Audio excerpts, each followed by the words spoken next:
produce the neurotransmitters that are affected by the drug that you're using, in this case, phenylpiracetam.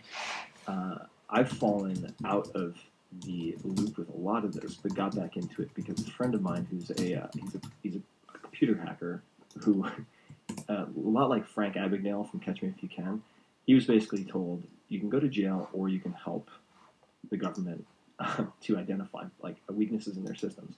And he is an explorer of smart drugs, and he turned me on to specifically the combination of artichoke extract and forskolin.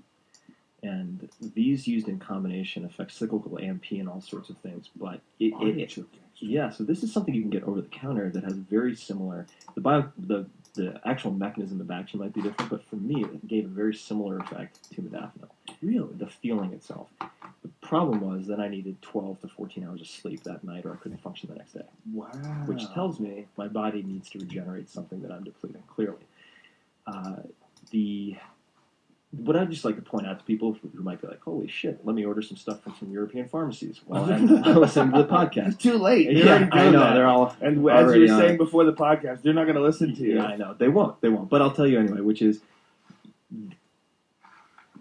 I'm very conservative with taking some of these drugs that affect the brain, particularly because if you look at medicine in general, there are plenty of drugs that have been has supposedly had no side effects. Statins, thalidomide,